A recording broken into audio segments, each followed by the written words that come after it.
nearly 50% of their revenue that was generated by their website's traffic after the COVID time. Now, if you are a content creator right here in the room, this is a matter of concern to you, and this might be a wake up call for you all. Hello and namaste, everyone. This is Sarika Gimire, and I am going to deliver a session on the topic surviving the shift when content is no longer the product. So, before starting with my session, I want to know my audience. So, can you please raise your hand if you have written any kind of content online, be it LinkedIn caption, be it a Medium blog, or be it any kind of content you have written on the website? Okay, I see a lot of hand raises, so you are in the right room for the session. So, when I was preparing for this content, and many people from the audience came up to me and asked, Sarika, what is the shift you are talking about? So, uh, the shift that I was talking about is something like this. I need to go a few years back to explain this. So, back in 2021, when I was trying to learn JavaScript, what I did was I went to Google and I typed in JavaScript developer roadmap 2021.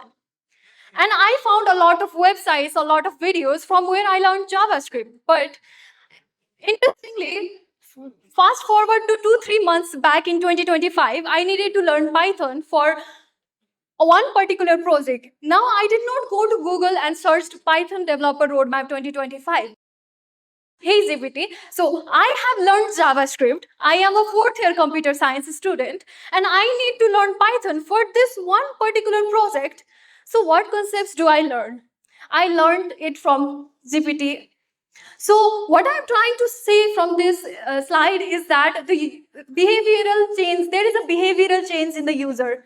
The way of searching for the information has changed. Now that's one kind of shift where users are looking forward to find one interface, a consistent user interface that gives us chat-like format where I get personalized answers to my question. That's the shift. And another shift I would like to talk about is in marketing and monetization. Now, either you are a content creator as an individual or you are a content creator as a company or a startup, what you need to see is this is the unique thing I have observed that there is a heavy shift in marketing and monetization. What I mean by that is previously, if I was a content creator, what would I do is I would post one content and I would get certain traffic on that content. Then I will get that ads on that traffic and I will earn money from that. But now times have changed. And what is happening is if you go and look to any of the reels or TikTok, you will see that nobody is selling you product directly. I will give you an example. You must have a favorite YouTuber or TikToker, and these people now shoot a content called A Day in My Life. Now, for example, I was sponsored by a toothpaste company. What I would say as a content creator now is, hello guys, this is my day in a life, and now after waking up, I brush my teeth. Oh hey, yeah, this is the toothpaste I have been using for 2 months, and it is working great for my oral health. You must try it. That's what I'm doing. You see, the content and the advertisement has blended. Marketing is becoming seamless, and the brand placement is the new way of showing ads. And if a content creator is trusted enough, then it will generate more conversion rate than your traffic in the website would have. The third thing I want to talk about is monetization. So we have heard a lot of layoffs happening because of AI, right? So you must be thinking that, okay, the company is saving money there. But no, company is investing that money in a different part. The budget is fixed. What they are doing is that, I will give you an example. This is just an example. Imagine a company has 5 content creators. What they are doing is they are keeping their best 2 content creators and they are investing the money of the 3 content creators into influencer marketing. Influencers are really popular now, and marketing through them has become one of the best options for the company to increase their conversion rates. And another thing is that premium contents are rising. Either you are individual, either you are a company. What you are doing is you are giving certain some knowledge from your part from your content as a premium content, so that you can still generate revenue from that, even though your traffic has gotten hit by the presence of LLM. So that's about the sift. I talked about three kinds of sift. First one, the behavioral sift of the user. The second one in the monetization, and the third one in the marketing. So Sarika, why are you saying that content is no longer the product? I am a content creator, and that really offends me. Okay, I am sorry that I offended you, but I have a point. Hear me out. The kind of content that I'm talking about is what is Yext explainer post. If you are still writing the content that tells what is this, example, what is WordPress, if you are still writing such content, then you are likely going to be replaced by LLMs sooner or later. The next is step-by-step tutorials. The third one is if you are still writing the tool documentation and how to use a tool, you might be replaced soon. And another greatly affected area is forum Q&A threads like Stack Overflow and Quora. What I am saying is that I gave an example about learning Python, right? So I gave a context to the ChatGPT.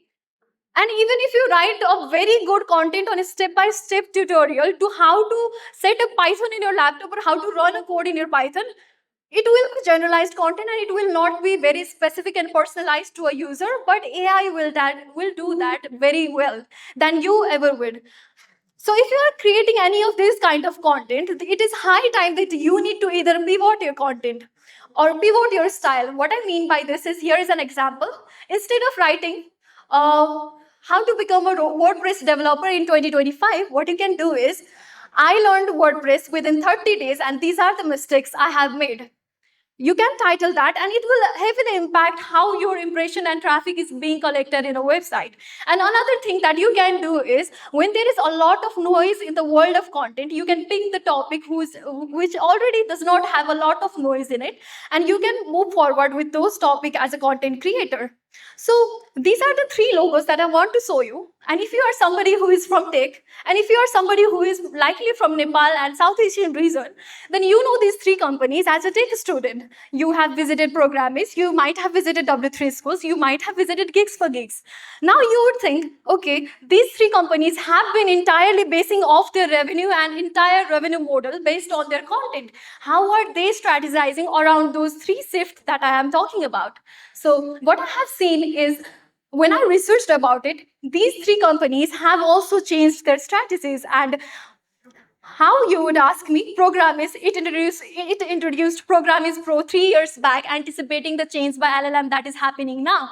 Gigs for Gigs has paid courses and videos, and W3 Schools has launched the platform for educators. So you see that these companies are already strategizing something more than content. Okay, content is a product, but they are still prioritizing other parts of content from where they can generate the same amount of revenue that they used to before the LLM era. Now that is the big companies that I talked about from Nepal and India. These three are from Nepal and India. But other small companies who were based on content, they either have started to lay off their employees, or either they have completely changed their format of the tech and services they used to offer, or they have completely shut off. So, Sarika, is it too late that I am not somebody who anticipated this change 3 years back, 2 years back? So, am I too late to this game? Should I stop writing content? The answer is no, but you need to adapt fast. When I'm talking about surviving the shift, what I'm talking about is, you can make a living out of content only if you strategize better with those shifts. The first way of surviving the shift, according to my research, is you should add storytelling, you should add personality and authenticity to your content. When I am reading your content, I should not be reading something GPT generated, because there is a lot of content out there which is GPT generated, and I do not want that anymore. I can directly ask GPT. But what I want is you to tell a story, you to develop a personality, and you to show off something that is not boring and that is not repetitive like that GPT generated. The second thing is, if you want to still earn revenue, if you are somebody who has already monetized content, then what you can do is you need to learn how to do brand placement in your content. What I mean by that is that toothpaste example. I would have definitely skipped that toothpaste ad if the content creator came up to me and said, hey, this is a toothpaste company, and this toothpaste company paid me money, so I think it is decent enough toothpaste, so please buy it. I will have never bought it. But if the content creator places that ad in such a way that pretending that that is their lifestyle, it influences me in one way or other better than the previous example. So as a content creator, you need to be smarter about your brand placement. And the third thing is build trust, emotional connection, and credibility. So I am a reader more than I'm a writer. So I'm giving this talk. So you must all be assuming that okay, C must be somebody who is a content writer. But no, I am somebody who reads a lot. And what I noticed as is what are the sites I still go back to? What are the places I still go back to learn content even when GPT exists? Then what I realized is that any content that has gained my trust previously, and any content that has built an emotional connection to me, maybe that is about I will give you an example. Maybe somebody who told that I used to struggle with maths, now I am doing awesome with AI. Okay, I will read your content if you are writing like that. But if you say something like how to be an AI developer in 2025, sorry, I do not have time for that, and it does not get my attraction as a consumer. And the fourth way is the way to survive the shift is to embrace the shift. You can, if you are comfortable and if you are thinking about it, you can still go for a video form of content creation, which is eating up the content market right now, or you can use interactive things like animation to build your content in a different way. Or the third option could be you can strategize your content better with your better prompt by using AI. And now the fifth thing that I want to talk about is the second last thing that I want to talk about is influencer marketing. If you are an influencer in this era, congratulations, you have a lot of money to grab. You have a money bag to grab. So you might know that one particular company who is supposed to teach us language through an app, but they are producing reels and contents in such a way that I am following them in my social media. And that has a green owl bird as their mascot.